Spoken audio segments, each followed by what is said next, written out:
অথচ নামাজ নাই, রোজা নাই, দাড়ি নেই, টুপি নেই, সুন্নত নাই।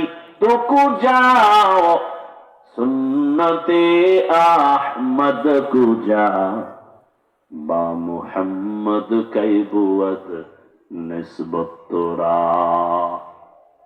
এরে নবীর উম্মত, ও পর্দার আড়ালের আম্মা জান, আপনিও বলেন আল্লাহকে ভয় করেন, আমিও বলি আল্লাহকে ভয় করি। আপনি নামাজ বাদ দিয়া বলেন ভয় করি, আমি নামাজ ঠিক রেখে বলি ভয় করি। অথচ খলিফাতুল মুসলিমিন হযরত ওমর এমন আল্লাহ তাকে কবুল করেছেন, 27 বছর বয়সে রাসূলকে জবাই করার জন্য যায়।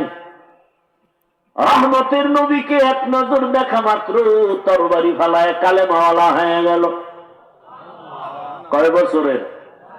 27 বছরের যুবক।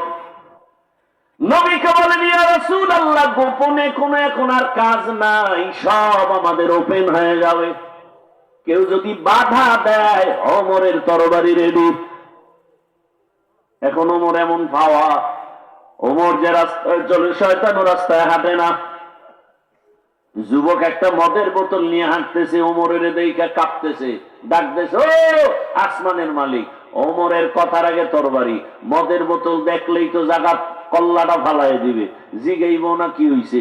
আল্লাহ তুমি অন্তত ওমর থেকে বাঁচাও, জীবনে পায়খানা খাইলে অন্তত মদ খাবো না। হঠাৎ ওমর এসে চোখে চোখ লেগে গেছে, এই যুবক বোতলটা হাতে দাও। দেয় না, ভয়। বোতলের মধ্যে কি? মদ। ওমর কয় দে। বোতলটা হাতে নেওয়ার পরে খলিফাতুল মুসলিমিন তাকায় দেখে বোতলের মধ্যে এক ফোঁটা মদ নাই, পুরা বোতলটা সাদা দুধে ভরা। হরকে দারত খৌফে হকদার দিল মাদাম জান্নাতুল মাওয়া দেহদুরা মাকাম। এর নাম আল্লাহর ভয়। কেমন ওমর, অর্ধ দুনিয়ার বাদশা। আমাকে বাংলাদেশের মতো ছোট, অর্ধ পৃথিবী শাসন করিলেন হযরত ওমর। কোন বডিগার্ড নাই, সিকিউরিটি গার্ড নাই, রাতের বেলা একা একা ঘুরে। আমার এলাকার জনগণের খবর কি? হঠাৎ ঘুরতে ঘুরতে গিয়ে দেখে এক বাগানের মধ্যে বাতি জ্বলে। আস্তে আস্তে একা একা আগাইলেন, নিরাপত্তার সাথে, গোপনীয়তা রক্ষা করে।